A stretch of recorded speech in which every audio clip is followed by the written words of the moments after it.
Assalamualaikum warahmatullahi wabarakatuh. Alhamdulillahirabbil alamin. Wassalatu wassalamu ala asyrafil anbiya'i wal mursalin Nabiyina Muhammadin wa alihi wa sahbihi wa man tabi'ahum bi ihsanin ila yaumiddin. Asyhadu an la ilaha illallah wahdahu la syarika lah wa asyhadu anna Muhammadan abduhu wa rasuluhu sayyidul mursalin. Qala Allah ta'ala fi kitabihil karim, ya ayyuhalladzina amanu taqullaha haqqa tuqatih wa la tamutunna illa wa antum muslimun, amma ba'd. Hadirin sekalian dan hadirat, senantiasa kita memuji Allah atas limpahan karunia yang Allah berikan kepada kita. Islam, agama yang Allah turunkan kepada hamba-hambanya, yang diturunkan kepada Rasulullah sallallahu alaihi wasallam, adalah agama yang penuh dengan rahmat. Allah berfirman, rahmatan lil alamin, sebagai rahmat untuk semesta alam. Maka dari itulah ya akhal Islam, agama Islam selalu ingin berusaha menebar kedamaian dan keamanan, ketentraman, keselamatan jiwa, harta, akal. Demikian pula keseimbangan di dalam hubungan sesama manusia adalah merupakan tujuan daripada diturunkannya agama yang mulia ini. Allah Ta'ala berfirman, innallaha ya'muru bil adli wal ihsan wa ita'i dzil qurba wa yanha 'anil fahsya'i wal munkari wal baghi ya'idukum la'allakum tadhakkarun. Fadhkurullahal 'azim la'allakum tadhkurun. Allah berfirman, innallaha ya'muru bil adli wal ihsan. Sesungguhnya Allah memerintahkan kepada keadilan dan perbuatan ihsan. Wa yanha 'anil fahsya'i wal munkari wal baghi. Dan Allah melarang dari perbuatan keji, mungkar dan perbuatan zalim. Ya'idukum la'allakum tadhakkarun. Dan Allah memberikan peringatan kalian agar kalian ingat, kata Allah. Dalam ayat ini Allah mengatakan, sesungguhnya Allah memerintahkan kalian kepada setiap perbuatan adil dan perbuatan ihsan. Maka semua perbuatan ihsan, kebaikan, perbuatan yang sifatnya itu memperbaiki manusia, kehidupan mereka, itu diperintahkan oleh Allah Subhanahu wa taala. Wa yanha 'anil fahsya wal munkari wal baghi. Dan Allah melarang dari perbuatan fahsya, perbuatan keji dan kemungkaran. Demikian pula baghi, yaitu kezaliman. Semua bentuk-bentuknya dilarang oleh Allah Subhanahu wa taala. Makanya akal Islam, a'azzakumullah, Islam selalu berusaha membawa kedamaian. Dalam ucapan yang kita ucapkan saja, ketika kita ucapkan bertemu dengan sesama muslim, apa yang kita ucapkan? Assalamualaikum. Assalamualaikum, keselamatan untuk kalian, kedamaian untuk kalian, ketentraman untuk kalian. Ucapan yang setiap hari kita ucapkan saja menunjukkan akan bahwa Islam itu cinta akan kedamaian. Islam sangat menghormati hak asasi manusia. Bahkan bukan hanya hak asasi manusia, hewan pun dihormati oleh Islam. Sebutkan dalam hadis bahwa Rasulullah SAW masuk ke sebuah taman atau kebun. Lalu Rasulullah bertemu dengan seekor unta. Lalu unta ini rupanya mengadu kepada Rasulullah, dan Rasulullah paham bahasa unta. Kemudian Rasulullah bersabda, man rabbul ibil, siapa pemilik unta ini? Seorang pemuda berkata, aku wahai Rasulullah. Kata Rasulullah, ittaqillah, bertakwalah kamu kepada Allah terhadap binatang unta yang tidak bisa bicara ini. Karena ia mengadukan tadi kepadaku bahwa engkau suka memukulinya dan memberikan beban berat kepadanya. Kalau terhadap binatang saja Islam sangat menghormati, bagaimana terhadap manusia? Maka Islam lebih menghormati mereka, menghormati darah mereka, menghormati kedudukan mereka, harta mereka, jiwa mereka. Bahkan Rasulullah SAW bersabda terhadap orang-orang yang berani membunuh orang-orang yang non-muslim yang mengadakan perdamaian dengan kaum muslimin. Beliau bersabda, "Man qatala mu'ahadan lam yarah raihatal jannah." Siapa yang membunuh seorang yang non-muslim yang mengadakan perdamaian dengan kaum muslimin, maka ia tidak akan mencium bau surga. Dia tidak akan mencium bau surga. Lihatlah Rasulullah SAW ketika tinggal di kota Madinah. Bagaimana beliau menghormati tetangga beliau dari orang-orang Yahudi pada waktu itu. Selalu Rasulullah SAW menganjurkan perbuatan baik. Bahkan Allah Ta'ala berfirman dalam surat Al-Mumtahanah, "La yanhaakumullah 'anil ladzina lam yuqatilukum fid din wa lam yukhrijukum min diyarikum an tabarruhum wa tuqsitu ilaihim. Innallaha yuhibbul muqsitin." Allah tidak melarang kalian. Allah tidak melarang kalian terhadap orang-orang non-muslim yang tidak memerangi kalian dan tidak mengusir kalian dari negeri-negeri kalian, untuk kalian berbuat baik kepada mereka dan berbuat adil kepada mereka. Innallaha yuhibbul muqsitin. Sesungguhnya Allah cinta kepada orang-orang yang berbuat adil. Allah mengatakan, selama mereka tidak mengusir kita, selama mereka tidak menyakiti kita, kita pun tetap disuruh untuk berbuat baik kepada mereka. Kita pun tetap disuruh untuk berbuat adil kepada mereka, ya akhwat Islam, azakumullah. Maka dari itu, ya akhwat Islam, azakumullah, Islam begitu sangat semangat memberikan kedamaian untuk kehidupan manusia. Lalu mengapa sampai terjadi terorisme di dalam Islam? Saya katakan di dalam Islam. Adapun di luar Islam itu bukan pembahasan saya. Kenapa? Karena di zaman ini kita lihat terkadang, pertama, sikap-sikap arogansi, demikian pula radikalis, demikian pula teroris, yang selalu dinisbatkan kepada Islam. Yang kedua, tidak menutup kemungkinan akan adanya orang-orang yang punya pemikiran seperti itu.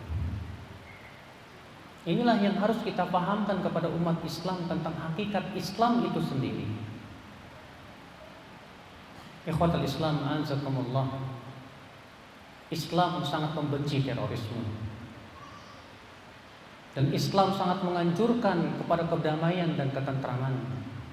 Allah berfirman, "Innama jazaa'ul ladzina yuharibuna Allah wa rasulahu wa yas'auna fil ardi fasadan an yuqattalu aw yusallabu aw tuqatta'a aydihim wa arjuluhum min khilaf." Sesungguhnya balasan orang-orang yang memerangi Allah dan Rasulnya dan berbuat kerusakan di muka bumi, an tuqatta'a, ya, Allah mengatakan, "Innama jazaa'ul ladzina yuharibuna Allah wa rasulahu wa yas'auna fil ardi fasadan." Ya. Balasan mereka apa? Kata Allah di dalam surat Al-Maidah tersebut, yaitu mereka disalib, kemudian dipotong tangan dan kakinya. Sampai demikian beratnya hukuman Islam terhadap orang yang berbuat kerusakan di muka bumi. Tegas Allah Subhanahu wa taala mengatakan demikian. Maka dari itulah, ya akhwat Islam, bagaimana Islam akan dinisbatkan kepada terorisme? Wallahi, Islam bukan agama teroris. Di Indonesia, alhamdulillah, kaum muslimin mayoritas, dan kaum muslimin selalu mengayomi non-muslim. Dari dulu, alhamdulillah, ketika kaum muslimin mayoritas, di negeri mana saja ketika kaum muslimin mayoritas, selalu mereka yang mengayomi selain agama mereka. Lihat, bahkan bukan hanya di negeri kita, di negeri-negeri yang lainnya, ketika kaum muslimin mayoritas, selalu mereka menghormati agama-agama yang lainnya. Mereka orang yang paling tahu bagaimana menghormati agama. Ikhwatul Islam, azakumullah. Lalu mengapa sampai timbul pemikiran teroris dalam Islam? Pastilah sebab utamanya yang pertama adalah al-jahlu, ketidakpahaman tentang makna daripada yang diinginkan oleh Islam. Ketika orang tidak paham apa yang diinginkan oleh Islam, apa yang diinginkan oleh Allah dan Rasulnya, berupa menjaga darah, harta, dan demikian pula menciptakan keamanan, ketidakpahaman terhadap agama Islam itu sendiri akan mengakibatkan akibatnya apa? Seakan-akan menganggap Islam itu agama pedang, agama kekerasan. Bahkan sebagian pemuda yang begitu semangat yang memperjuangkan Islam menganggap sikap kelemah lembutan itu katanya sikap yang sifatnya tidak gentle ataupun yang lainnya. Padahal lihat, ketika Allah Subhanahu wa taala menceritakan bagaimana Allah memerintahkan Nabi Musa menasihati Fir'aun. Allah berfirman, "Idhaba ila fir'auna innahu tagha." Pergilah kalian wahai Musa dan Harun kepada Fir'aun. Sesungguhnya Fir'aun itu tagha, melampaui batas. Faqula lahu qawlan layyina, dan ucapkan kepada Fir'aun ucapan yang lemah lembut. La'allahu yatadakkaru aw yakhsha. Mudah-mudahan Fir'aun mau ingat atau takut. Itu dalam surat Thaha. Allah sengaja menghikayatkan bagaimana Allah Subhanahu wa taala memerintahkan Nabi Musa dan Nabi Harun untuk menasihati Fir'aun, dan Fir'aun pada waktu itu mengaku dirinya Tuhan. Sebagaimana Allah menyebutkan dalam surat An-Nazi'at, di mana Fir'aun berkata, "Ana rabbukumul a'la." Akulah Tuhan kalian yang paling tinggi. Tapi ternyata tetap Allah Subhanahu wa taala memerintahkan Nabi Musa dan Nabi Harun berlemah lembut kepada Fir'aun. Ikhwatul iman, a'azakumullah. Lihat bagaimana Allah memanggil orang-orang Yahudi. Bagaimana lembutnya Allah memanggil orang Yahudi dalam Al-Quran. Allah mengatakan, "Ya Bani Israel." Mungkin yang sering baca Al-Quran akan sering membaca itu. Ya Bani Israel. Artinya apa? Wahai anak-anak Israel. Siapa Israel? Israel itu Nabi Yakub alaihissalatu wassalam. Coba kalau Bapak saya panggil wahai anak bangsawan, rasanya gimana? Saya yakin Bapak tersanjung. Begitu lembut sentuhan Al-Quran, sampai-sampai memanggil orang Yahudi saja dengan ucapan Ya Bani Israel, wahai anak-anak Israel. Luar biasa. Maka dari itulah Rasulullah SAW bersabda, "Ar-rifqu la yakunu fi syai'in illa zanahu." Kelemah lembutan itu tidaklah ada pada sesuatu kecuali pasti akan menghiasinya. Wala yunza'u min syai'in illa syanahu, dan tidaklah dicabut dari sesuatu kecuali akan merusaknya. Mungkin Bapak pernah mendengar kisah ketika Rasulullah waktu itu melewat kepada beliau orang Yahudi. Orang Yahudi lewat kepada Rasulullah, apa yang diucapkan oleh orang Yahudi ini? Kata orang Yahudi ini, "Assam alaika ya Muhammad." Bukan assalam, tapi assam. Artinya apa assam? Kebinasaan, kematian atasmu hai Muhammad. Maka Rasulullah hanya menjawab wa alaik. Lewat lagi orang Yahudi dan berkata assam alaika ya Muhammad. Maka Rasulullah menjawab wa alaik. Lewat lagi orang Yahudi berkata assam alaika ya Muhammad. Maka Rasulullah bersabda wa alaik. Rupanya Aisyah mendengar perkataan itu sudah tidak sabar lagi, Pak. Maka Aisyah menjawab dan berkata, "Wa'alaikumussalam ya abna al-qirada wal khanazir." Atas kalian kebinasaan wahai anak-anaknya kera dan babi. Masya Allah. Kesal siapa? Orang yang tidak kesal Nabi kita dicaci maki. Rasulullah Aisyah ini kesal. Rasulullah didoakan kebinasaan oleh orang Yahudi. Tapi apa kata Rasulullah kepada Aisyah? Mahlan ya Aisyah. Pelan-pelan Aisyah, jangan begitu. Kata Aisyah, hai Rasulullah, apakah engkau tidak mendengar apa yang diucapkan oleh mereka kepada engkau? Mereka mengucapkan assalamu alaik. Kata Rasulullah, bukankah aku sudah menjawabnya wa alaik? Ya Aisyah, innallaha rafiqun yuhibbur rifq. Sesungguhnya Allah itu lembut dan cinta kelembutan, ya Aisyah. Subhanallah, akhlak yang ditanamkan oleh Rasulullah kepada umatnya untuk bersikap lemah lembut walaupun kepada orang Yahudi sekalipun juga. Pernahkah kita mendengar Rasulullah SAW melaknat dan mengatakan orang Yahudi ya dengan kata-kata yang keras, pedas dan yang lainnya? Ternyata tidak pernah. Bahkan suatu ketika ada orang Yahudi yang pura-pura bersin di sisi Rasulullah. Aji. Apa tujuannya orang Yahudi itu? Dia ingin mendapatkan doanya Rasulullah, yarhamukallah.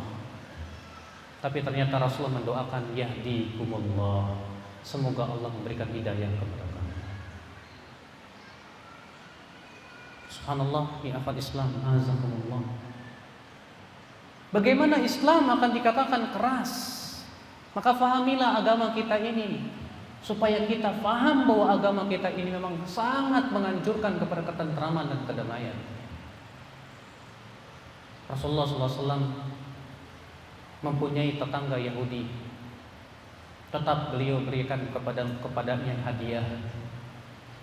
Kata para ulama, kalau kita memiliki tetangga non-muslim, maka dia punya satu hak, yaitu hak tetangga, untuk tidak diganggu, untuk tidak diberikan hal-hal yang bisa menyakiti dia, tidak boleh. Sampai-sampai malaikat Jibril berkata kepada Rasulullah, Rasul bersabda, ya, mazala Jibril yusini bil jar hatta dhanantu annahu sayuwarithuhu. Senantiasa malaikat Jibril berwasiat kepadaku untuk berbuat baik kepada tetangga, sampai-sampai aku mengira tetangga akan mewarisi tetangga yang lainnya. Ikhwatal iman, azakumullah. Sebab yang kedua, mengapa muncul terorisme dalam Islam? Adanya gejala mudah mengkafirkan. Mengapa saya katakan mudah mengkafirkan itu merupakan sebab munculnya terorisme, Pak? Karena konsekuensi mengkafirkan itu artinya menghalalkan darah, menghalalkan harta. Dahulu di awal-awal Islam pemikiran ini sudah muncul, Pak. Pemikiran ini disebut oleh para ulama dengan istilah pemikiran Khawarij. Mereka menghalalkan darah Ali bin Abi Thalib, menghalalkan darah Muawiyah, dan menghalalkan darah para pengikutnya. Bahkan mereka tak segan membunuhi setiap muslim yang tidak setuju dengan mereka. Dan mirip gerakan mereka itu di zaman sekarang dengan ISIS.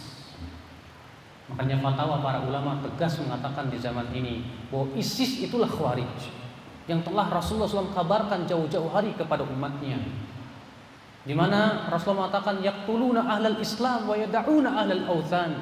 Mereka sukanya membunuh orang Islam. Memang betul yang dibunuh oleh mereka orang Islam. Wa yad'una ahlal authan. Rasul sabda yaquluna min qawli khairil bariyah. Mereka membawakan hadis-hadis Rasulullah. Orang ISIS juga sama, Pak. Selalu berdalil tapi kemudian dipelintir, kemudian diletakkan bukan pada tempatnya untuk menghalalkan darah muslim. Dalam satu riwayat yang lain Rasulullah sabda yaqra'unal Qur'an la yujawizu taraqiyahum. Mereka membaca Al-Qur'an, menghafal Al-Qur'an tapi tidak sampai ke kerongkongan mereka.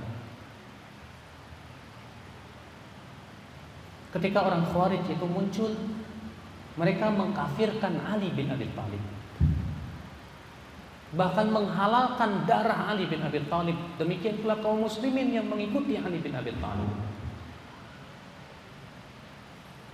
Hal itu terjadi pada waktu itu, terjadi perang antara pasukan Muawiyah dan pasukan Ali dalam perang Siffin.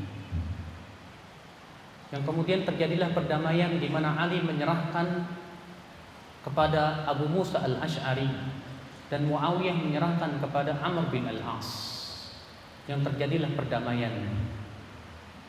Namun kemudian orang-orang yang dangkal pemahamannya ini memisahkan diri dan mengatakan, oh, Ali menyerahkan hukum kepada manusia, berarti Ali tidak mau berhukum hukum Allah. Sedangkan Allah mengatakan dalam Al-Quran, katanya, wa man lam yahkum bima anzalallahu fa ulaika humul kafirun. Siapa yang tidak berhukum dengan hukum Allah maka dia kafir. Oh, berarti Ali kafir ini. Padahal penafsiran para sahabat tidak demikian. Ibnu Abbas ketika menafsirkan wa man lam yahkum bima anzalallahu fa ulaika humul kafirun, kata Ibnu Abbas, laisal kufru huna kama yafhamun. Bukanlah kekafiran dalam ayat ini maksudnya seperti yang dipahami oleh orang-orang Khawarij itu. Wa innamal kufru alladzi la yanqulu 'anil millah. Tapi kekufuran yang tidak mengeluarkan pelakunya dari millatul Islam. Kufrun duna kufrin, tapi ya kufur di bawah kekufuran, kata Ibnu Abbas. Ikhwatul Islam azakumullah. Tapi mereka ini orang-orang Khawarij tidak menerima pendapat Ibnu Abbas, tidak pula menerima dan mendengar perkataan para sahabat. Mereka tetap kekeh mengkafirkan Ali. Yang akhirnya pun Ali pun bermusyawarah dengan para sahabatnya. Kemudian sepakatlah semuanya untuk memerangi orang Khawarij. Karena ini juga berdasarkan titah Rasulullah sallallahu alaihi wasallam. Akhirnya diperangi oleh Ali bin Abi Thalib. Kenapa? Karena mereka berbuat kerusakan di muka bumi, berbuat keonaran di muka bumi. Ikhwatul iman, a'azakumullah. Inilah benih-benih pengkafiran yang telah muncul di awal Islam. Ketika benih-benih itu pun telah muncul dan Rasulullah subhanallah mengabarkan bahwa pemikiran Khawarij ini akan terus muncul. Dalam sebuah riwayat yang sahih kata Rasulullah, kullama kharaja qarnun quti, kullama kharaja qarnun quti, kullama kharaja qarnun quti. Setiap kali di satu generasi muncul, ditebas. Setiap generasi muncul, ditebas. Kata Ibnu Umar, Rasulullah ucapkan itu sekitar 20 kali. Nanti akan terus muncul dari setiap generasi ke generasi.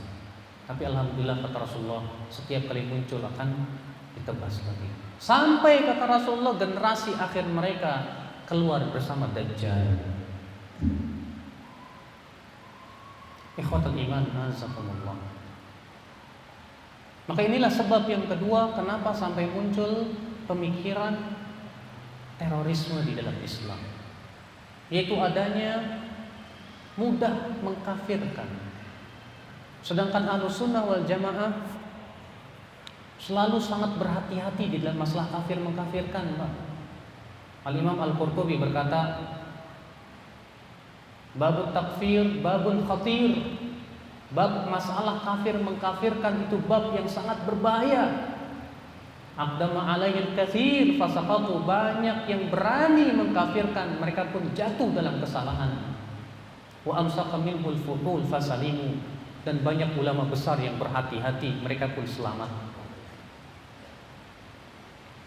Rasulullah SAW sabda dalam riwayat Muslim, man qala li akhihi ya kafir, siapa yang berkata kepada saudaranya hai kafir, faqad ba'a biha ahaduhuma, akan kembali kepada salah satunya. Jika benar maka masuk, jika tidak maka akan kembali kepada yang mengkafirkan. Ini sebab yang kedua, Pak. Sebab yang ketiga, mengapa sampai terjadi terorisme dalam Islam? Salahnya dalam memahami hakikat jihad. Sehingga akhirnya ketika makna jihad itu diselewengkan, pastilah akan muncul radikalis.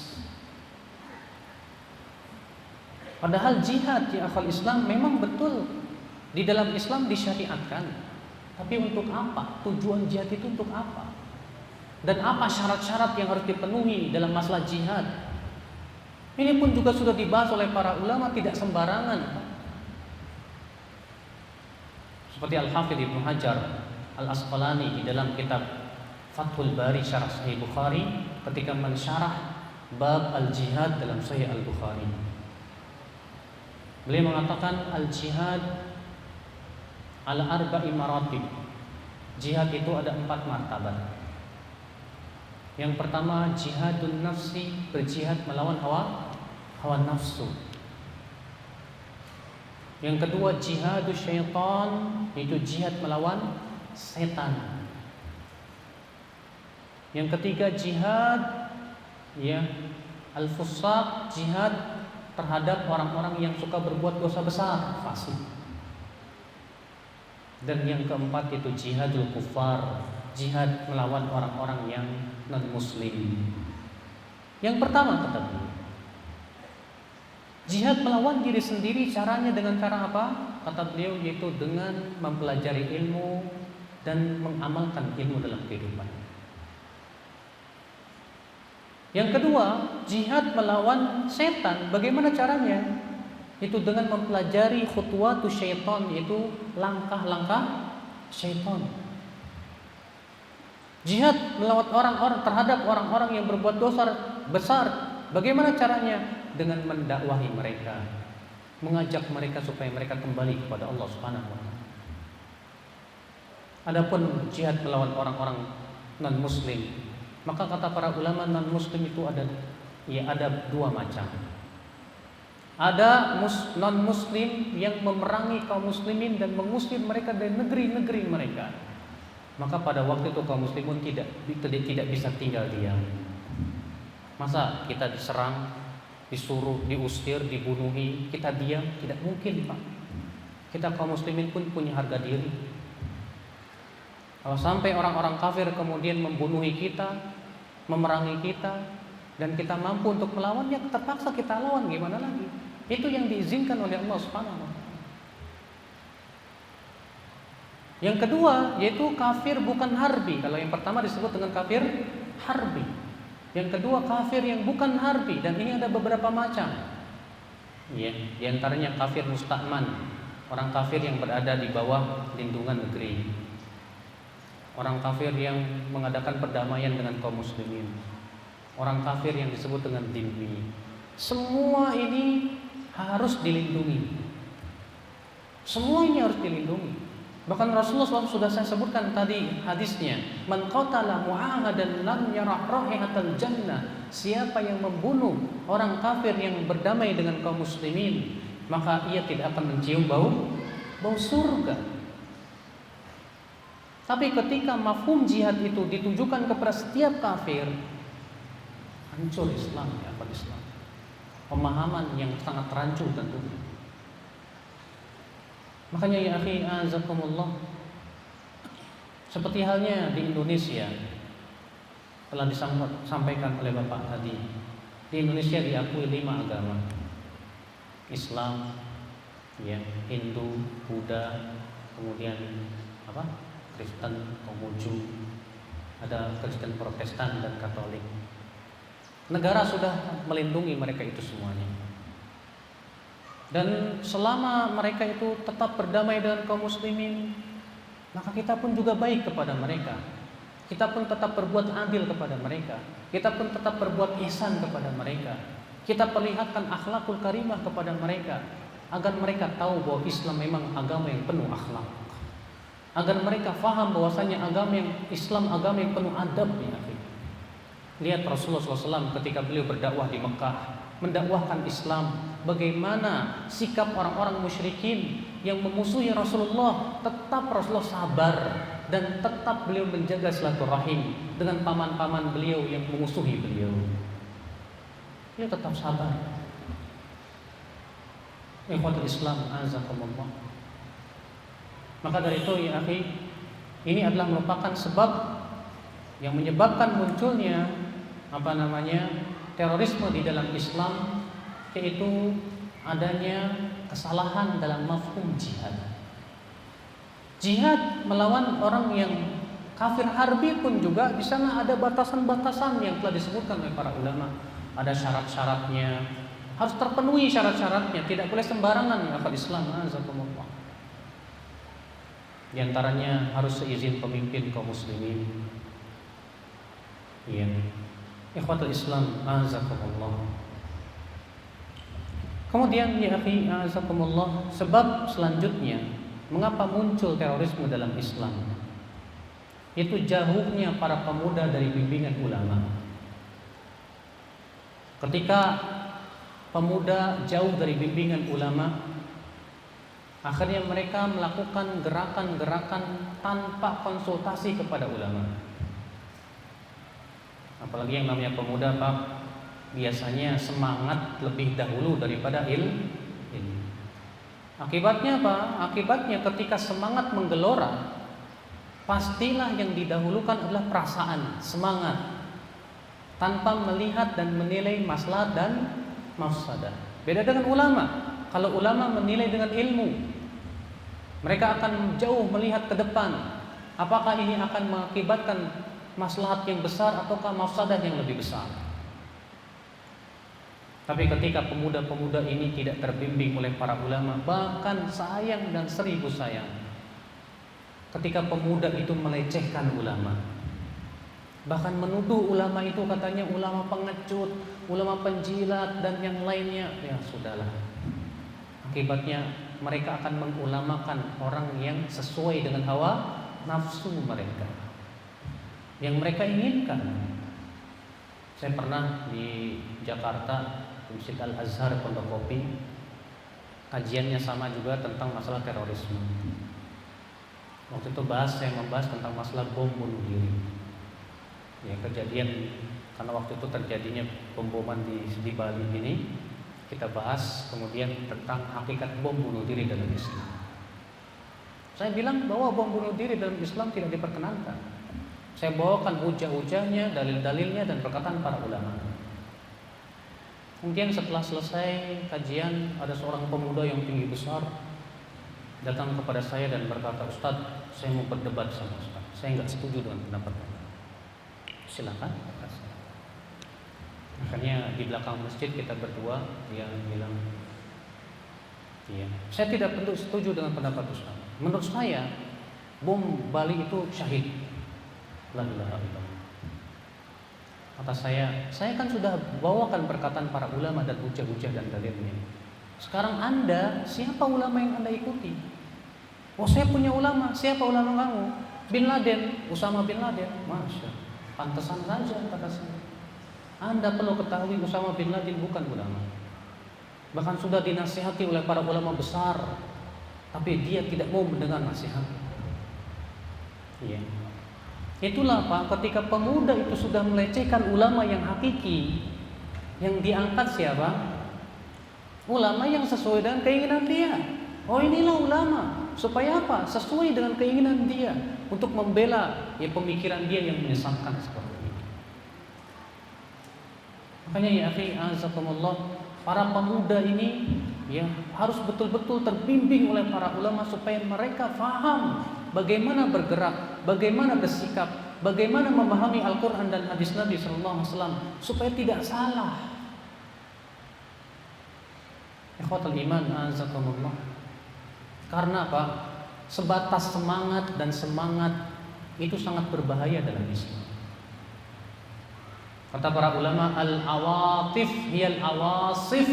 Sebatas semangat saja itu sama dengan angin ribut yang akan bisa menghancurkan, merusak. Maka dari itulah ya akhwat Islam azakumullah,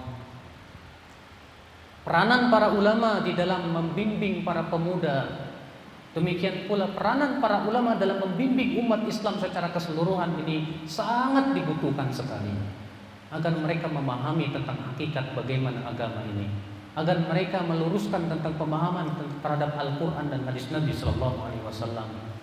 Banyak orang berhujah dengan Al-Quran, berhujah dengan hadis, tapi ternyata apa yang terjadi? Pemahamannya dibawa kepada pemahaman mereka.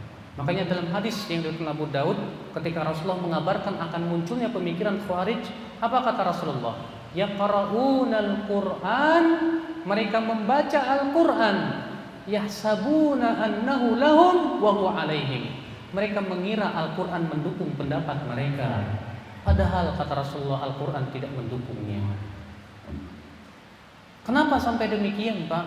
Karena memahami dengan pemahaman mereka, tidak mau merujuk pemahaman para ulama. Kaum Khawarij yang muncul di zaman sahabat, kenapa mereka tersesat memahami Al-Quran, Pak? Karena mereka tidak mau mengikuti bimbingan para ulama sahabat. Tidak mau. Bahkan mereka melecehkan para ulama sahabat. Itulah akibatnya akhirnya yang terjadi adalah pemuda-pemuda tersebut tidak terbimbing. Pemuda-pemuda tersebut kemudian melakukan gerakan-gerakan yang merugikan Islam. Cobalah ya akhwat Islam, saya waktu tanya lagi kepada dia, setelah pemboman yang ada di Indonesia, hasilnya apa sih? Apakah dengan adanya pemboman itu orang berbondong-bondong masuk Islam? Tidak. Apakah dengan adanya pemboman seperti itu, ya, kemudian orang banyak yang tertunjuki kepada jalan yang benar? Tidak juga. Bahkan Islam semakin dicap teroris. Bahkan yang menjadi yang rugi Islam itu sendiri, ya akhwat Islam, azakumullah. Makanya ya akhi, azakumullah, inilah kenyataan yang ada ya akhi. Ya di saat pemuda-pemuda yang menjadi pengantin-pengantin itu, ya, dicekoki oleh pemikiran-pemikiran yang sangat berbahaya, radikal, dengan mengatasnamakan jihad, mati syahid, padahal ternyata para ulama tidak meridhoi langkah mereka karena tidak sesuai dengan ajaran Allah Rabbul Izzati wal Jalal. Ikhwatul Islam, azakumullah. Maka dari itulah ya akhi, apa solusi-solusi yang bisa kita lakukan untuk menghadapi gerakan ataupun pemikiran-pemikiran radikalis ini? Yang pertama adalah berusaha untuk mengoptimalkan peran para ulama juga. Memberikan penyuluhan-penyuluhan, mengadakan pendekatan kepada para pemuda-pemuda yang begitu semangat di dalam membela Islam, agar mereka memahami tentang hakikat Islam ini.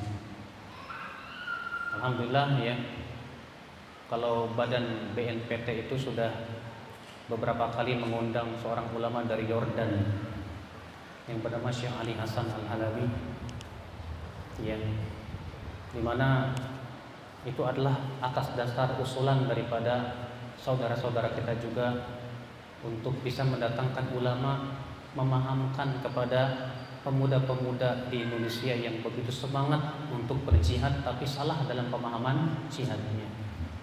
Alhamdulillah, walaupun memang ada hasil-hasil yang diharapkan, banyak yang kemudian mereka rujuk kepada kebenaran setelah dijelaskan oleh ya Syekh Ali Hasan Al-Halabi Al-Azhari itu, ya, tentang hakikat jihad, tentang hakikat kafir mengkafirkan. Alhamdulillah. Dan memang ini sangat penting sekali untuk kemudian dilanjutkan, memberikan mafhum yang benar tentang apa itu jihad dan bagaimana kafir mengkafirkan, apa itu Islam dan bagaimana ya menuntut ilmu Allah Subhanahu wa taala. Kemudian yang kedua ya akhwat Islam, azakumullah, yang perlu kita lakukan adalah ya agar pemikiran terorisme itu tidak muncul di dalam tubuh umat Islam, yaitu untuk semakin memberikan pencerahan ilmu kepada mereka. Saya sudah sebutkan tadi, sebab utama kaum muslimin jatuh kepada pemikiran terorisme itu akibat daripada kebodohan mereka terhadap agama Islam. Maka dari itulah semakin kita harus menggencar menyebarkan ilmu Islam yang benar. Kita bekerja sama dengan para ulama, dengan aparat dan yang lainnya, ya, untuk menjelaskan kepada mereka tentang hakikat pemahaman ayat Al-Quran yang benar, yang sesuai dengan dipahami oleh Rasulullah dan para sahabatnya dan para ulama dari zaman ke zaman. Kita kembalikan penafsiran-penafsiran tentang ayat-ayat yang mutasyabih kepada ayat-ayat muhkam sesuai yang dipahami oleh para ulama dalam kitab-kitab mereka. Alhamdulillah, ya saya sendiri sudah pernah mengisi kajian di Kapolda Lampung, di beberapa juga Polres, jadi daerah Jawa Tengah, Jawa Timur, untuk membantu aparat memahamkan kepada kaum muslimin tentang hakikat Islam, bahwa Islam bukan agama teroris, bahwasanya Islam justru sangat menganjurkan kepada perdamaian dan kedamaian. Ikhwatul Islam azakumullah. Ini yang harus kita lakukan. Sebab kaum muslimin semakin jauh daripada ilmu, kaum muslimin semakin dikuasai oleh kejahilan, semakin mudah sekali dihinggapi pemikiran apa? Radikal, mudah. Bapak tahu ya, ketika di zaman Utsman bin Affan terjadi demo besar-besaran. Siapa provokasinya? Rupanya Abdullah bin Sabah. Ternyata Pak, yang dituju oleh Abdullah bin Sabah itu adalah negeri-negeri yang baru dikuasai oleh Islam, yang tentunya ilmu Islam di negeri-negeri itu sangat minim sekali. Akibatnya apa? Mereka memprovokasi Utsman bin Affan, bahwa Utsman bin Affan tuh melakukan begini dan begitu, begini dan begitu. Di antaranya bahwa Utsman bin Affan katanya menyakiti ummahatul mukminin dan yang lainnya, yang mengakibatkan apa? Kaum muslimin pun menjadi panas dan kesal, geram. Akibatnya mereka pun datang ramai-ramai ke kota Madinah, yang kemudian berakhir dengan terbunuhnya Utsman bin Affan radhiyallahu anhu warḍah. Ikhwata Islam azakumullah. Maka ini yang solusi yang kedua, untuk bisa menangkal pemikiran terorisme, radikalis dan yang lainnya, untuk menyebarkan ilmu yang sahih, ilmu yang benar, memahamkan mereka tentang Al-Quran dan hadis sesuai dengan pemahaman para ulama terdahulu, dari kalangan sahabat, tabi'in, tabi'un tabi'in, dan para ulama yang mengikuti mereka, supaya mereka faham bahwa Islam memang agama yang sangat mulia sekali. Ikhwatul Islam azakumullah. Kemudian ya akhi azakumullah, tentunya untuk berusaha untuk menyebarkan hal ini adalah dengan mengadakan majlis-majlis ta'lim. Makanya Masya Allah, alhamdulillah teman-teman di Bali mengadakan Bali mengaji. Di Kalimantan ada juga Kalimantan mengaji. Di tempat-tempat yang lain juga berusaha. Kenapa kita lakukan itu? Tujuannya supaya semakin mencerahkan kepada umat Islam tentang hakikat agama kita yang hak, yang penuh damai, ya akhwat Islam azakumullah. Maka dari itulah ya akhi, jangan kita beranggapan bahwa kita dengan mengkaji Islam, mengkaji Al-Quran dan hadis, seakan-akan ini malah menjadi benih-benih terorisme. Sama sekali tidak, demi Allah. Adanya benih terorisme itu akibat justru karena ketidakpahaman terhadap Al-Quran dan hadis Nabi yang sahih. Tapi dengan kita mengadakan kajian-kajian di berbagai macam media, di tempat-tempat yang banyak dan yang lainnya, tiada lain adalah untuk memahamkan tentang pemahaman yang sahih. Bagaimana Islam menghadapi misalnya pemimpin yang zalim. Kita bawakan hadis-hadis Nabi tentang Rasulullah SAW mengabarkan akan munculnya pemimpin-pemimpin yang zalim. Kata Rasulullah SAW, sayakunu ba'di a'immah yahtaduna bi ghairi hadyi wa yastannuna bi ghairi sunnati. Akan ada nanti setelahku pemimpin-pemimpin, pakai tangan-tangan. Akan ada setelahku nanti pemimpin-pemimpin yang mengambil petunjuk selain petunjukku dan mengambil sunnah selain sunnahku. Wasayakumu fihim rijal, dan akan ada nanti pemimpin-pemimpin yang hatinya hati setan berbadan manusia. Hati setan berbadan manusia. Kemudian ada seorang sahabat bertanya kepada Rasulullah, wahai Rasulullah, apa yang harus kami lakukan menghadapi pemimpin seperti itu? Hatinya hati setan berbadan manusia, jahat itu pemimpin. Kata Rasulullah, isma wa ati, tetaplah dengar dan taat dalam perkara yang ma'ruf. Wa in duriba dhahruk wa ukhidha maluk, walaupun kamu dipukul dan hartamu diambil. Masya Allah. Dan itu yang selalu kita sampaikan kepada masyarakat, sabar. Lebih baik kita bersabar menghadapi pemimpin yang zalim daripada mengadakan pemberontakan yang akibatnya merugikan umat Islam itu sendiri. Dahulu Al-Hasan Al-Basri saja, Pak, ketika mendengar ada orang yang mendoakan kecelakaan buat Hajjaj bin Yusuf. Bapak tahu Hajjaj bin Yusuf, panglima perang yang sangat kejam. Sampai kata Imam Az-Zahabi, kalau semua umat selain Islam membawa orang-orang kejamnya dan kita bawa Hajjaj bin Yusuf, kita masih menang kejamnya. Saking kejamnya Hajjaj bin Yusuf, 120.000 orang kaum muslimin dibunuh pelan-pelan. Dibunuh pelan-pelan, tahu sendiri kan, dicongkel dulu matanya, ya terus dikit-dikit sampai mati. Ternyata jumlahnya ada 120.000 orang yang dibunuh oleh Hajjaj. Itu di zaman dahulu, Pak. Alhamdulillah di zaman sekarang pemimpin gak ada yang seperti itu. Kemudian Al-Hasan Al-Basri rupanya mendengar ada seseorang mendoakan kecelakaan kepada Hajjaj bin Yusuf. Apa kata Al-Hasan Al-Basri? Jangan kamu lakukan. Kata orang ini, kenapa hai Hasan? Apa engkau tidak pernah mendengar bagaimana kekejamannya Hajjaj bin Yusuf?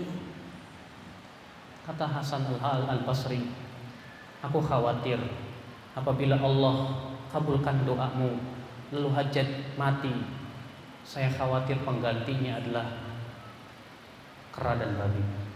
Artinya, kamu dari mana tahu bisa menjamin bahwa penggantinya akan lebih baik dari dia? Dari mana kamu bisa menjamin bahwa penggantinya lebih baik daripada dia? Tidak ada jaminan, Pak.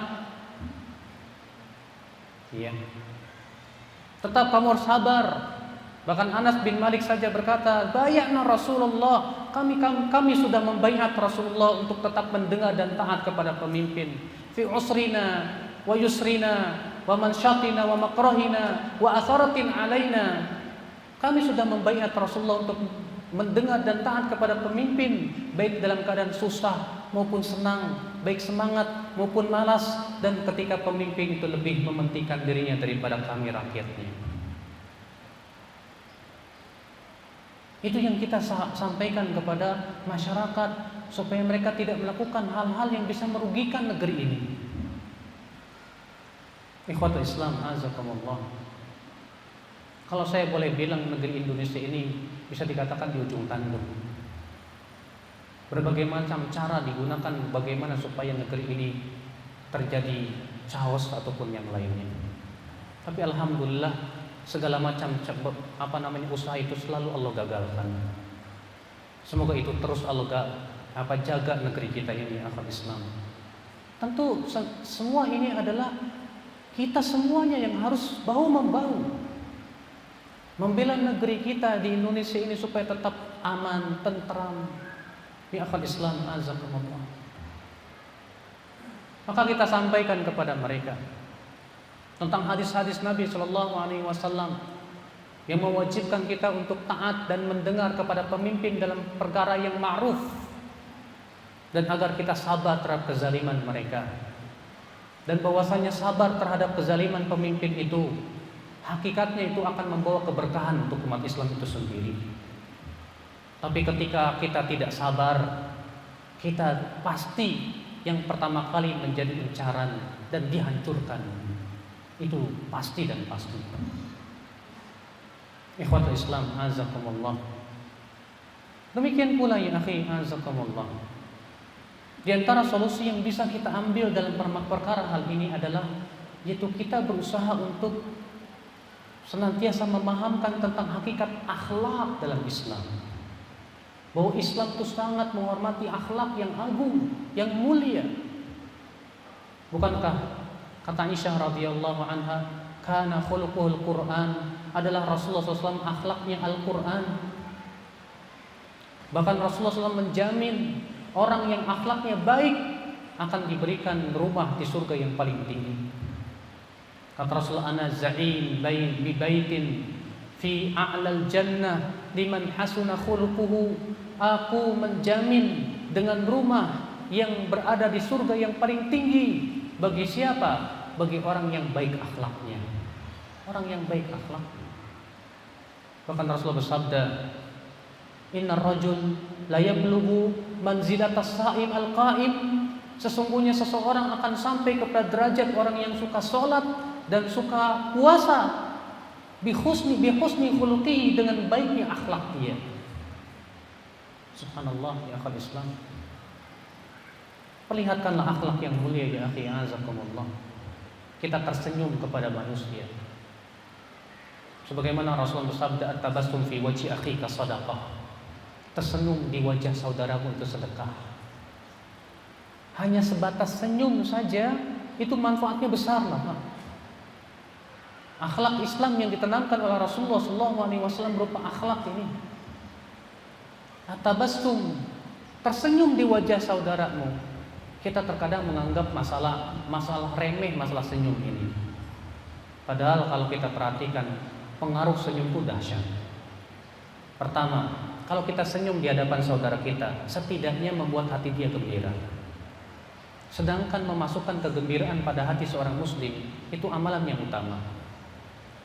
Kata Rasulullah, wa habbul a'mali ilallah sururun tudkhilu fi qalbi muslim. Amalan yang paling dicintai oleh Allah, kegembiraan yang kamu masukkan ke hati seorang muslim. Ketika kita tersenyum ya akhi, senyum itu hakikatnya apa? Ya, akrab. Demikian pula senyum itu ya akhal Islam azakumullah menjadikan kita dekat dengan manusia. Sedangkan kalau kita tidak senyum akan terjadi kesenjangan. Sementara ketika Rasulullah menyebutkan tentang ciri penduduk surga, apa kata Rasulullah? Innallaha harrama 'alan nar 'ala kulli hayyinin layyinin sahlin qarib. Sesungguhnya Allah mengharamkan atas api neraka atas setiap orang yang lemah lembut, tawadhu, tidak sombong, demikian pula mudah dan ia dekat dengan manusia. Subhanallah ya akhal Islam azakumullah. Akhlak ya akhi, kita tanamkan kepada jiwa-jiwa kaum muslimin. Hatta terhadap orang-orang non-muslim, ya kita berakhlak.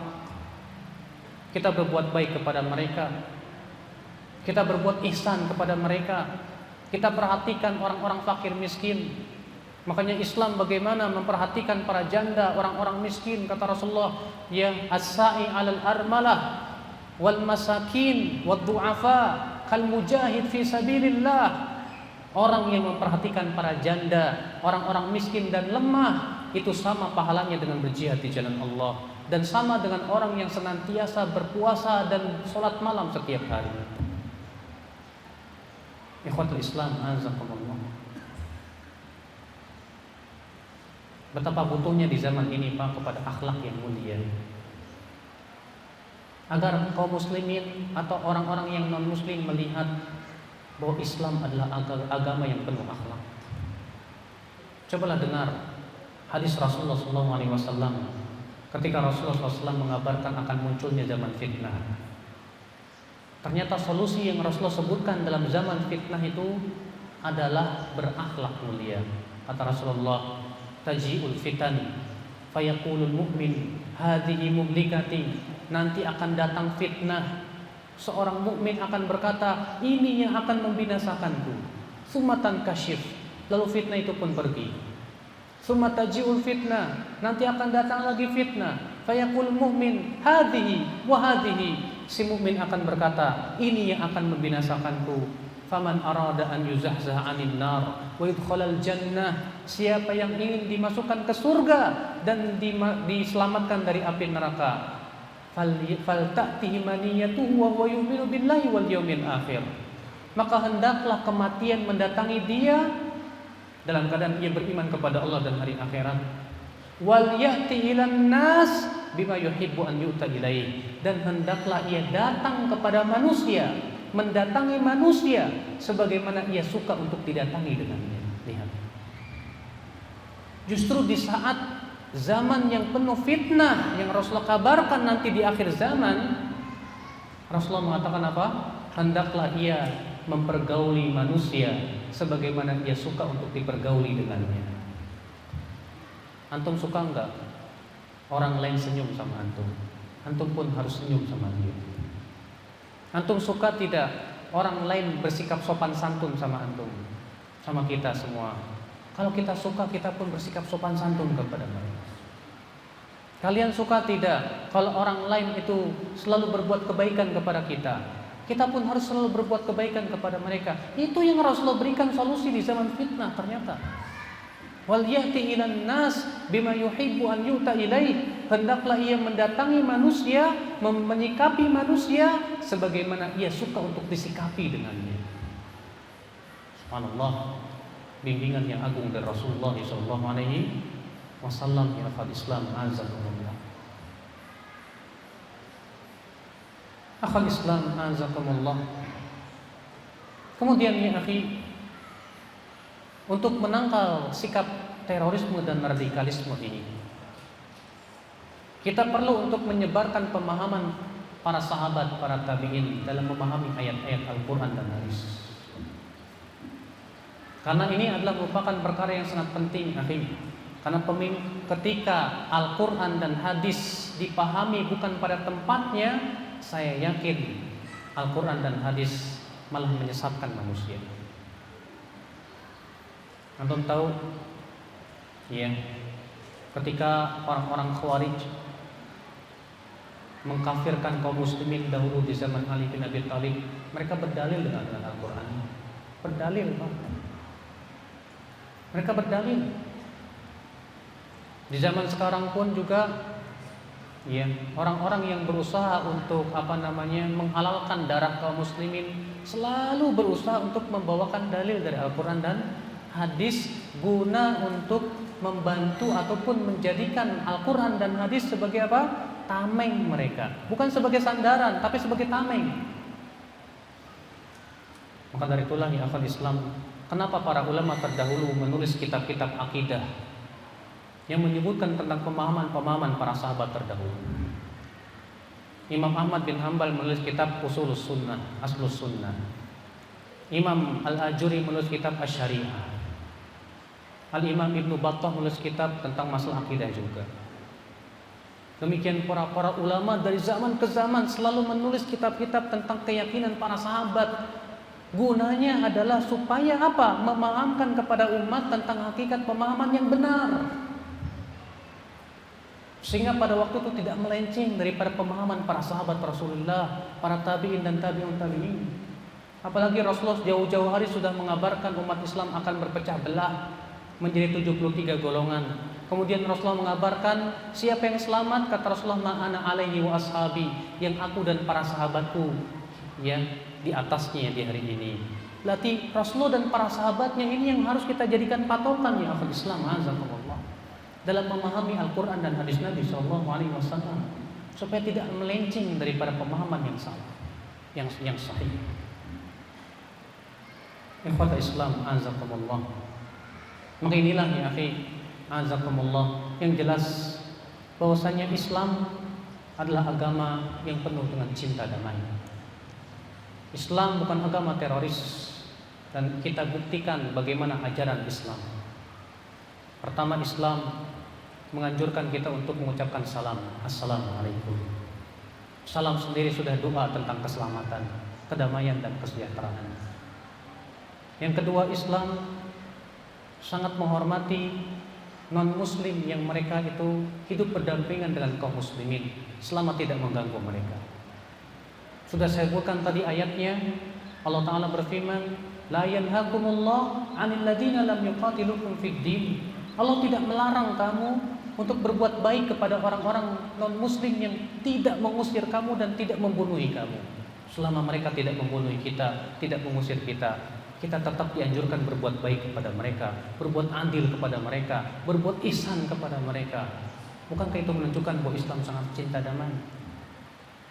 Yang ketiga yang akan Islam, ketika Rasulullah mengirim pasukan-pasukannya untuk berjihad di jalan Allah, ternyata yang Rasulullah nasihatkan kepada mereka apa?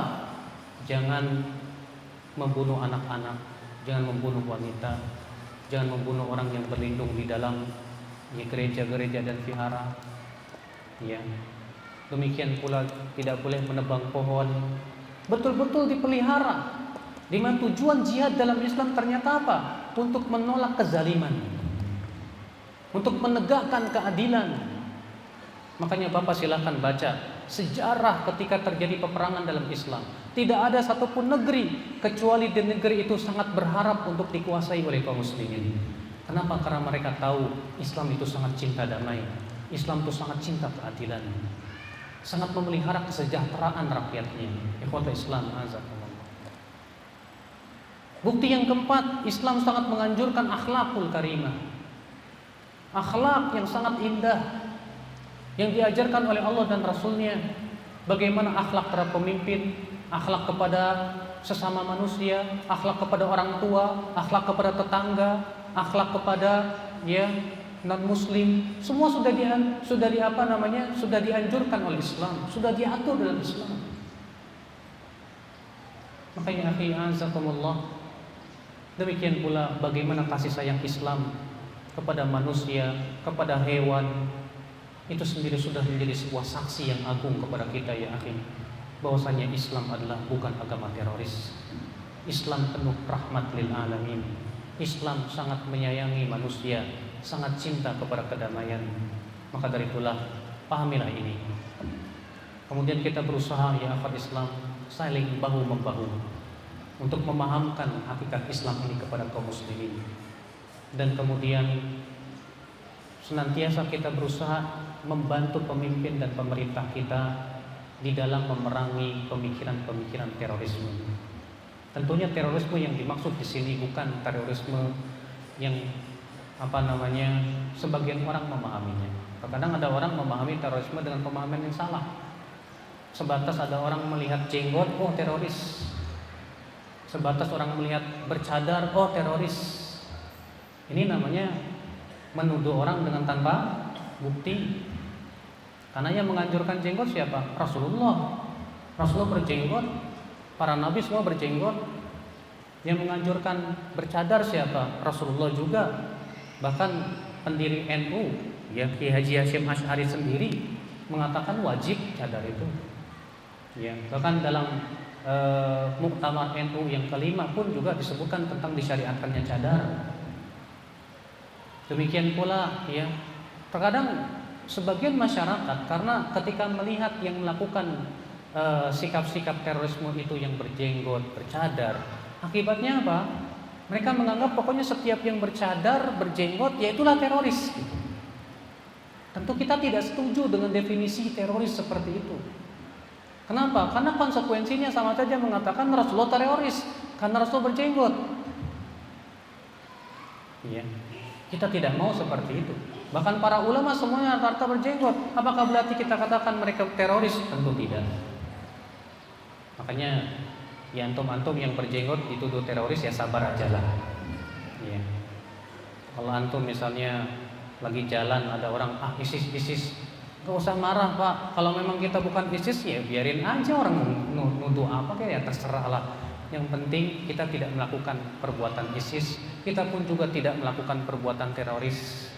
Yang penting antum yang berjenggot melaksanakan sunnah Rasul, laksanakanlah. Kalau ada orang yang mencaci maki antum, insya Allah pahala buat antum. Iya. Kata Rasulullah SAW, ya, man ayyaraka, siapa yang mencaci maki kamu dengan aib yang ada pada diri kamu, fala tu'ayyirhu, maka jangan kamu balas dengan mencaci maki dia dengan aib yang ada pada diri dia. Wada' wabalahu alaih, biarkan dosanya dia yang menanggung dan pahalanya buat kamu. Jadi antum-antum yang melaksanakan sunnah Rasul berjenggot, tapi antum alhamdulillah tidak pernah melakukan, tidak setuju dengan ISIS, teroris, jalanlah insyaallah. Kalau ada yang mencaci maki atau menuduh atau yang lain, itu pahala buat antum. Pahalanya semakin besar insyaallah.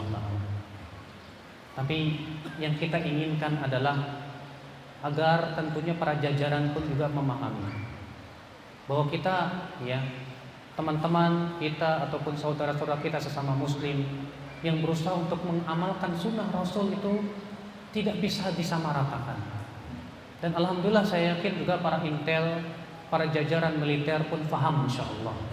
Ya, siapa yang memang pemikirannya radikal, siapa yang hakikatnya teroris, siapa yang memang betul-betul tujuannya untuk mengamalkan sunnah Rasul sallallahu alaihi wasallam.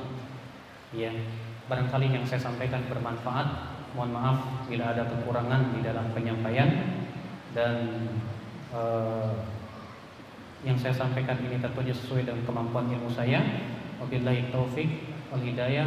Assalamualaikum warahmatullahi wabarakatuh. Dan kita menuju tanya jawab.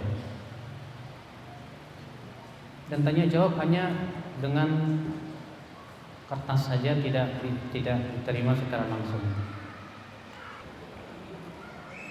Ada pertanyaan, kalau kita mengetahui sebuah atau suatu perbuatan zalim dan sudah berusaha mengingatkannya tapi tidak mempan, apa yang harus kita lakukan? Itulah Pak, kalau kita ingin menasihati orang, kita juga harus siap untuk ditolak orang. Kita ketika menasihati orang tapi jiwa kita maunya diterima sama orang, sulit. Pasti akan mudah putus asa. Makanya kalau kita ingin menasihati, ini orang berbuat zalim, saya harus nasihati. Bisa saja nasihat kita diterima, bisa saja nasihat kita ditolak. Dari dua kemungkinan itu kita harus siap. Ya. Kalau ternyata kemungkinan kita nasihati dia menolak, mungkin kita harus berpikir cara yang lebih baik untuk dia. Dahulu saja para nabi ketika menasihati kaumnya tak bosan-bosan. Nabi Nuh alaihissalam berdakwah 950 tahun, Pak.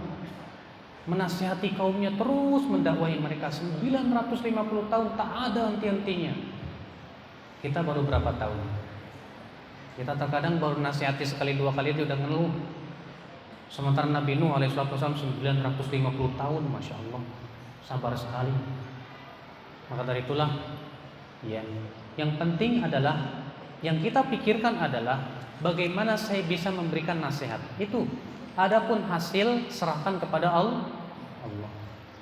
Karena yang memberikan hidayah siapa? Ya Allah, bukan kita. Rasulullah SAW saja bersabda, Allah Ta'ala berfirman kepada Rasulullah apa? Innaka la tahdi man ahbabta. Sesungguhnya kamu tidak akan bisa memberikan hidayah kepada orang yang kamu sukai. Walakinallah yahdi man yasha. Akan tetapi Allah memberikan hidayah kepada siapa yang Allah kehendaki. Jadi kewajiban kita adalah ya udah, kita nasihati dia, kita ajak dia. Kalau ternyata nggak mau, ya kita pikirkan cara lain. Mungkin ada cara lain yang bisa ya mengingatkan dan menasihati dia.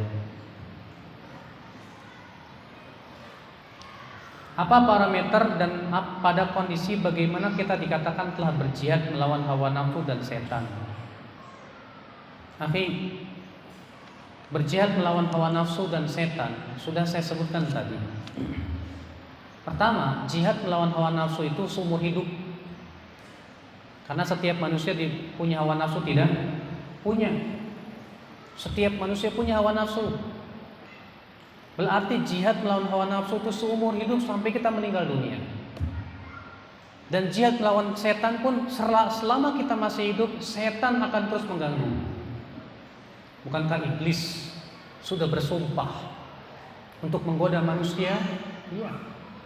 Iblis berkata, "Fabima aghwaytani la aqudanna lahum siratal mustaqim." Ya Allah, karena Engkau telah menyesatkan aku akan halang-halangi hamba-hambamu dari jalanmu yang lurus. Latih Pak, jihad melawan hawa nafsu dan setan itu harus terus setiap hari, setiap detik, setiap menit. Apalagi yang namanya setan, yang namanya iblis itu kan lebih pengalaman dari kita, Pak. Iya enggak? Iblis itu sudah berumur berapa puluh tahun, berapa ratus tahun, berapa ribu tahun juga. Semenjak Nabi Adam belum diciptakan saja iblis sudah ada. Berarti pengalaman iblis jauh lebih hebat daripada kita. Iya. Maka dari itulah kita wajib untuk mempelajari tentang bagaimana sih cara iblis menyesatkan manusia. Al-Quran sudah menjelaskan.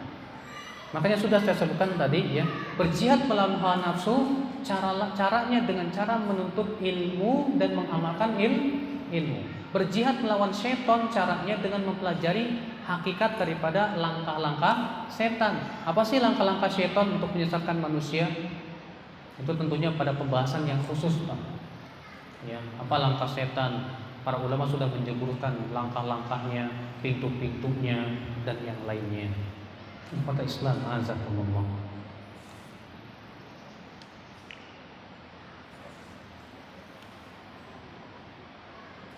Ustaz, saya pernah mendengar hadis yang intinya jika kita berada satu jalan dengan orang kafir, hendaklah kita mempersempit jalannya. Benar nggak tuh hadis? Hadis itu sahih tapi jangan dipahami sembarangan, kata Syekh Utsaimin. Ya. Ada orang sembarangan memahami hadis itu, ketemu orang kafir dipepetin. Bukan seperti itu pemahaman yang dipahami oleh para ulama. Ya. Tapi hendaknya seorang muslim itu mulia di hadapan orang non-muslim. Jangan menghinakan diri di hadapan orang non-muslim. Kalau kita berjalan berpapasan dengan orang non-muslim, kata Syekh Utsaimin rahimahullah, jangan kita yang nyingkir, biar dia yang nyingkir. Maksudnya begitu, kata Syekh Utsaimin rahimahullah. Kalau itu pun juga tidak menimbulkan mudarat yang lebih besar. Tapi kalau menimbulkan mudarat yang lebih besar, ya jangan, kata para ulama. Tetap kembali kepada pertimbangan maslahat dan mudarat. Itu penting sekali ya akal Islam, azakumullah. Nah inilah ya akhi, salah satu fenomena ketika memahami hadis dengan pemahaman yang salah. Akibatnya orang-orang di selain muslim akan menganggap kok Islam seperti itu banget sih, gak punya akhlak dan yang lainnya. Tentu tidak demikian. Bagaimana cara menenangkan diri kita bila dicela dengan sebutan teroris? Banyak teman dan anak saya sendiri disebut teroris karena pakaian yang kami kenakan tertutup. Iya, memang sih yang namanya manusia pasti nggak mau dituduh macam-macam. Kalau bapak disebut maling, bapak pasti marah. Maling, marah pak. Apalagi disebut teroris, teroris, marah. Tapi gimana lagi? Yang jelas teroris itu ada nggak pada diri kita? Tidak ada. Yang namanya teroris itu pak pasti tidak akan memperlihatkan jati dirinya. Yang namanya teroris tidak akan memperlihatkan jati dirinya. Masa teroris memperlihatkan jati dirinya? Nih saya teroris. Mana ada? Nggak ada. Ya. Makanya ya akal Islam, azakumullah, kalau kita memperlihatkan Islam, misalnya seorang wanita berusaha memakai jilbab yang rapi, ya ternyata dituduh teroris gara-gara pakai jilbab, udah biarin. Dulu saja Rasulullah SAW ketika berdakwah disebut dukun. Rasulullah disebut dukun pak. Itu Rasulullah, apalagi kita, sabar. Insya Allah kalau kita hadapi dengan sabar itu pahala buat kita. Iya, itu pahala buat kita. Itu justru kesempatan kita bisa mendapatkan pahala semakin lebih besar lagi. Setiap ada orang yang menuduh teroris, ISIS, padahal kita enggak, ya sudah kita sabar, pahalanya dapat lagi, pahalanya dapat lagi. Sekarang menjadi pertanyaan kita benar nggak ISIS teroris? Kalau memang kita teroris ya berarti kena. Tapi kalau kita merasa saya bukan teroris, saya bukan ISIS, ya. Kalau kita mau menjelaskan saja, maaf ya, situ nuduh saya teroris, kenapa? Oh kamu pakai pakaiannya begini, ini pakaian Islam. Silahkan, sebatas menjelaskan saja. Adapun sampai marah-marah, berantem, semakin dia yakin tuh teroris. Sabar pak.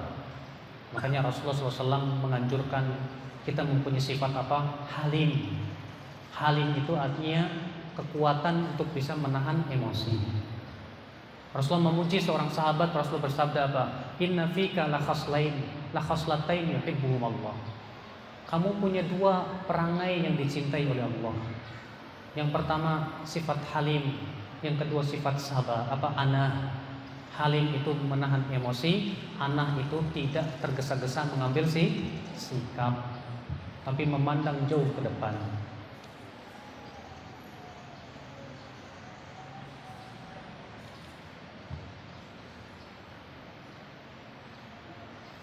Apa sih bedanya terorisme dan radikalisme?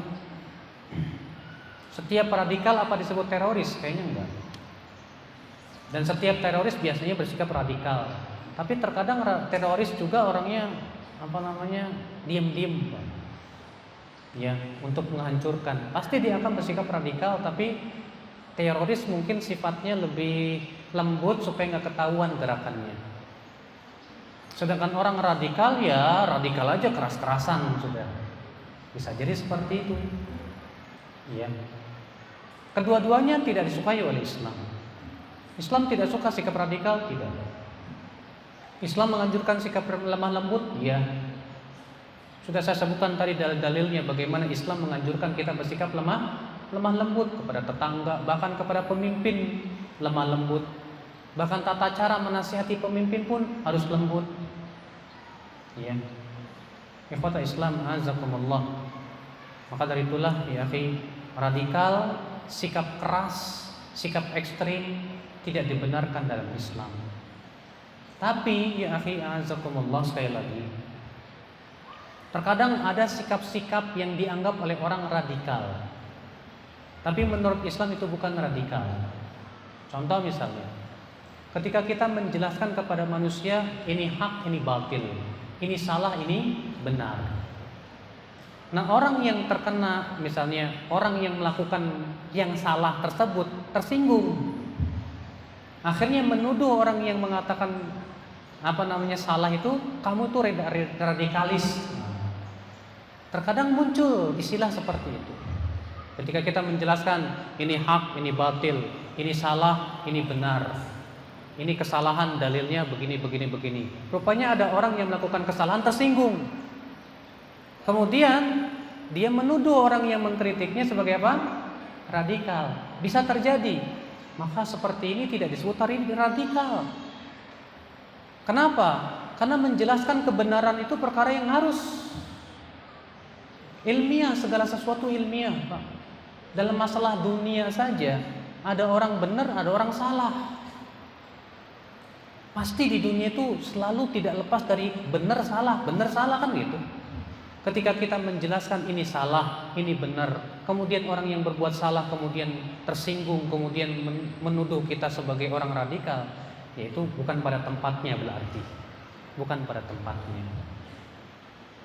Makanya akhi, ketika kita menjelaskan ini Al-Quran, ini hadis, ini dalil, ini hak, ini batil, ini yang diridhoi oleh Allah, ini tidak diridhoi oleh Allah, itu adalah sikap yang harus diambil. Kenapa? Karena menjelaskan kebenaran kepada manusia diperintahkan oleh Allah dan Rasul. Allahu Akbar.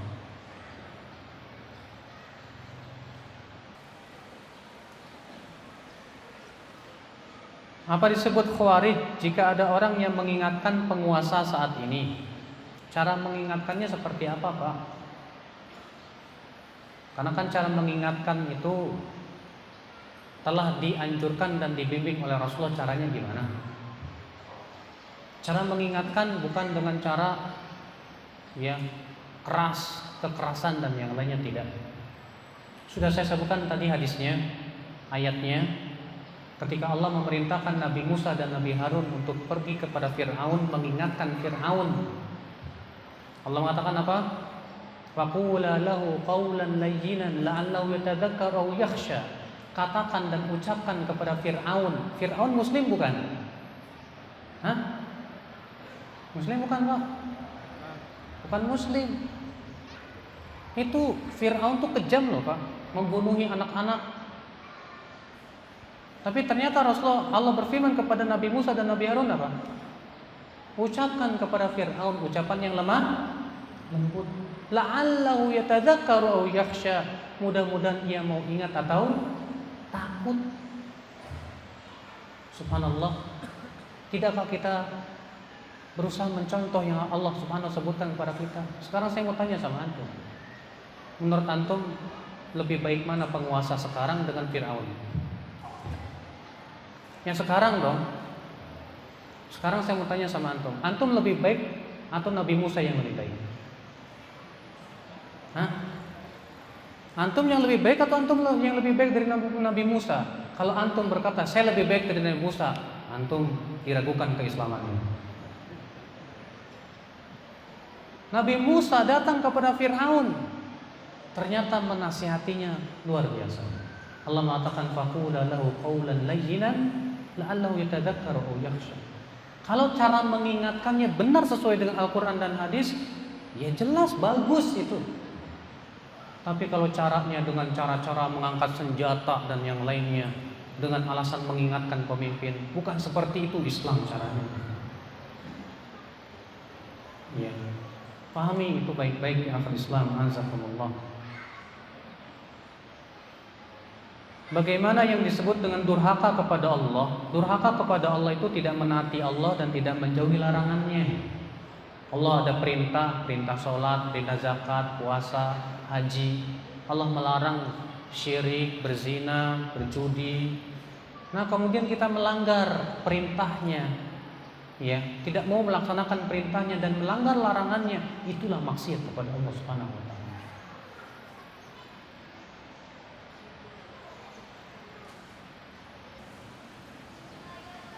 Bagaimana cara menyembuhkan pemikiran masyarakat tentang Islamfobia?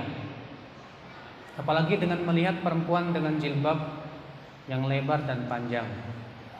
Ya, sudah saya sebutkan, kewajiban kita sabar dan terus memperlihatkan akhlakul karimah. Sabar dan terus memperlihatkan akhlak yang baik. Tidak mungkin antum minta ke semua masyarakat, "Hai masyarakat, udah jangan tuduh saya." Tidak mungkin, Pak. Jalan terus, tawakal ala Allah, minta kepada Allah kesabaran, kekuatan. Insya Allah itu semakin membesarkan pahala antum. Ya, bismillah. Suami saya sedang kena guna-guna wanita lain. Waduh.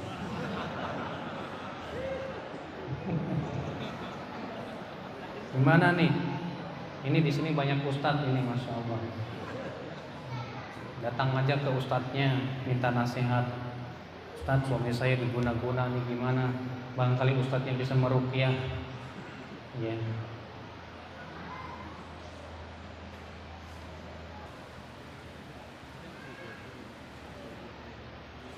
Ustaz, ada hadis barang siapa yang tidak ada dalam hatinya keinginan untuk mati syahid, lalu ia mati, maka dia mati dalam keadaan cabang kemunafikan. Hadis ini sahih.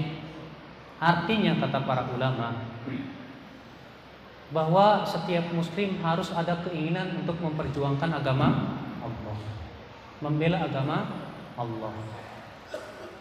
Adapun kalau memang tidak ada jihad yang syar'i, kita tetap tidak boleh melakukan sikap-sikap yang kita atasnamakan jihad ternyata tidak syar'i, nggak boleh.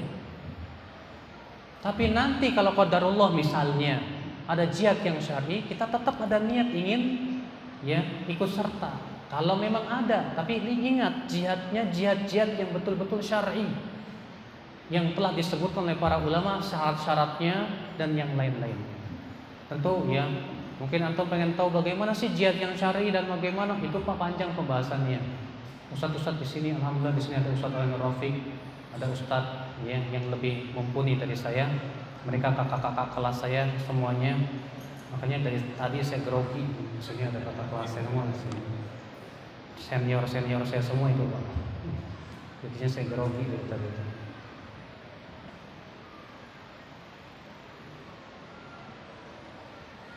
Banyak yang bilang Syiah bukan Islam. Ini perkataan yang salah memutlakan seperti itu. Karena Syiah itu bertingkat-tingkat. Ada Syiah Zaidiyah, ada Syiah Ismailiyah, ada Syiah yang lain, tidak sama. Makanya di zaman dahulu ada perawi-perawi Syiah hadis ada. Dikafirkan tidak. Contoh misalnya Aban bin Taglib, Syi'iyun Ghali, ia orang Syiah yang ekstrim. Lakinnau saduk, tapi orangnya sangat jujur sekali. Falana riwayatu, untuk kita riwayatnya, wa alai bid'atu, dan buat dia kesesatannya. Tapi tidak dikafirkan, tidak. Makanya sebuah kesalahan ketika mengatakan Syiah kafir, non muslim, salah. Karena Syiah itu bertingkat-tingkat. Ada juga yang memang dikafirkan oleh para ulama, seperti orang-orang yang mengatakan para sahabat semua kafir.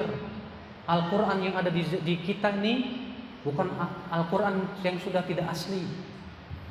Lalu kemudian mereka mengatakan ya bahwa Aisyah itu pelacur, bahwasanya malaikat Jibril salah alamat harusnya kepada Ali, jadi kepada Nabi Muhammad. Kalau yang seperti ini kata para ulama betul, dia sudah keluar dari Islam. Tapi kemudian untuk menghukumi semua Syiah itu sama, jangan dulu. Tidak semua Syiah sama. Ya, tingkatan kesesatan mereka bertingkat-tingkat. Ya, yang mana yang sudah disesatkan oleh para ulama ini tentunya pembahasan tersendiri. Ustadz-ustadz di sinilah yang lebih kapasitasnya insyaallah.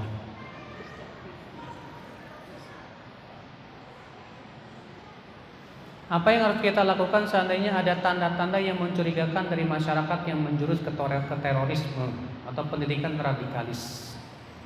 Pertama, kita harus tabayyun. Jangan mudah menuduh orang juga. Karena menuduh seorang muslim itu berat di mata Allah. Allah berfirman, "Ya ayyuhalladzina amanu in ja'akum fasiqun binaba'in fatabayyanu." Hai orang-orang yang beriman, apabila datang kepada kamu orang fasik membawa berita, periksa dulu dengan teliti. Kalau setelah diperiksa dengan teliti benar pemikirannya teroris, pemikirannya radikalis, nasihati. Harus ada tawasau bil haq, tawasau bis sabar. Allah berfirman, "Wal asri innal insana lafi khusrin illa alladziina amanu wa amilus shalihat wa tawasau bil haq wa tawasau bis sabar." Ya. Kalau kita sendiri yang kurang bisa menasihati, coba kita panggil ulama. Ya, biar ulama yang menasihati mereka supaya mereka lurus kepada jalan kebenaran. Kalau ternyata tidak mau juga dan sangat berbahaya untuk keutuhan negara ini, laporkan kepada yang berwajib. Ini pemikirannya berbahaya. Ya, karena mereka yang lebih berhak untuk mensikapi mereka. Adapun kita, apa kemampuan kita? Ya.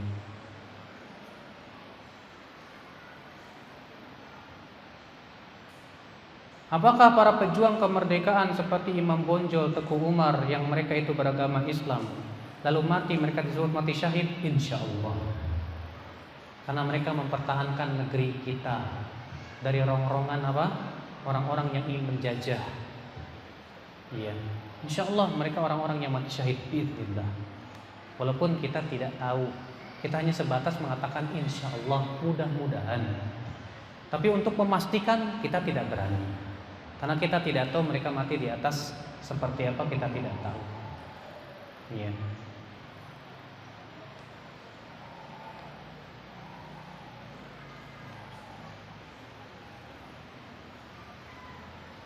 Bagaimana hukum demo dalam Islam?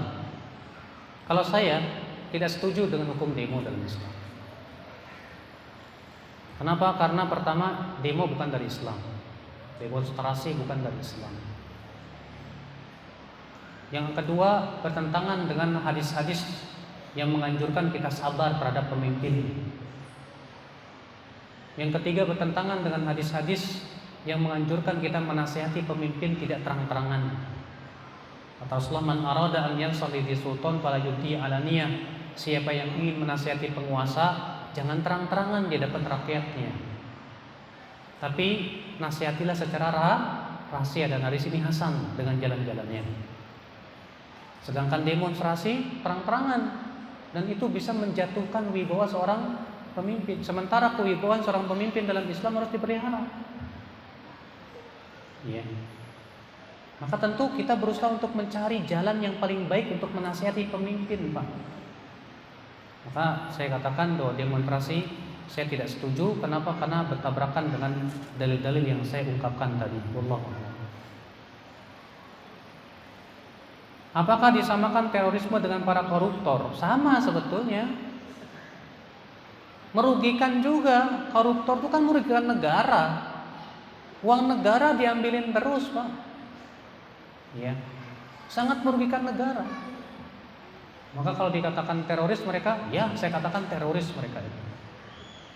Mereka mengambil uang negeri, mengambil hak rakyat, bahkan ya mengambil harta manusia dengan cara yang sangat batil sekali.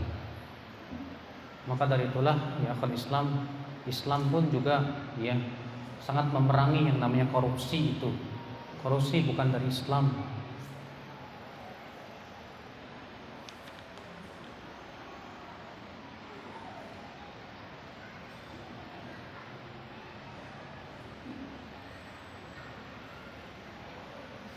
Bunuh diri itu kekal di neraka, apa benar ada dalilnya? Wallahu a'lam. pendapat yang paling kuat dari pendapat para ulama bahwa orang yang bunuh diri itu tidak akan kekal di neraka. Adapun hadis-hadis yang menyebutkan tentang orang yang bunuh diri akan terus-menerus dilakukan seperti itu di neraka. Siapa yang membunuh dirinya dengan pisau, maka dia akan menusuk-nusuk dirinya di dalam api neraka terus-menerus. Itu bagi mereka yang menganggap halal. Adapun kalau dia tidak menganggapnya halal, tapi karena mengikuti hawa nafsunya atau yang lainnya, maka yang seperti ini tidak akan kekal dalam api neraka selama ia mati di atas Islam. Ya, Allahu a'lam.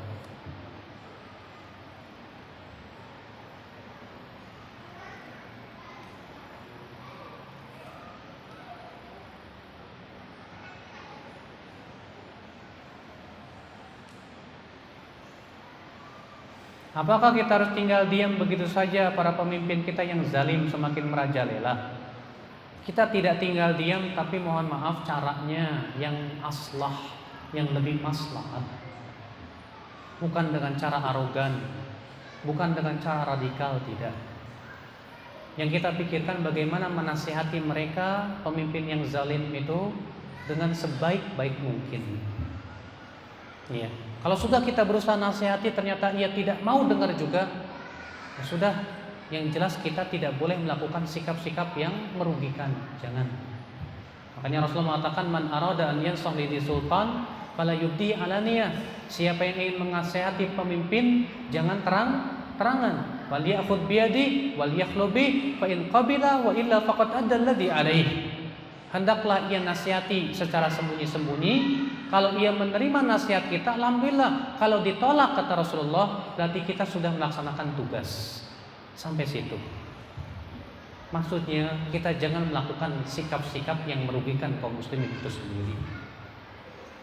Ikhwata Islam, azakumullah.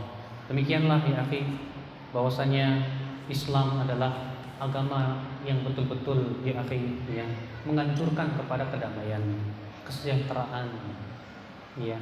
Dan bahwasanya Islam bukan agama terorisme, bukan agama yang selalu didengungkan oleh sebagian orang, agama yang menyeramkan, agama yang suka perang dan yang lainnya.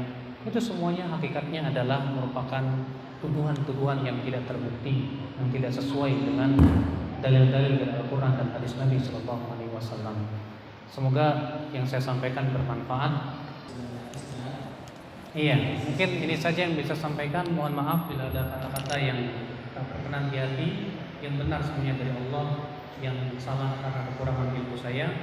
Subhanallah bihamdi, asyhadu an la ilaha illa anta, astaghfiruka wa atubu ilaik. Wassalamualaikum warahmatullahi wabarakatuh.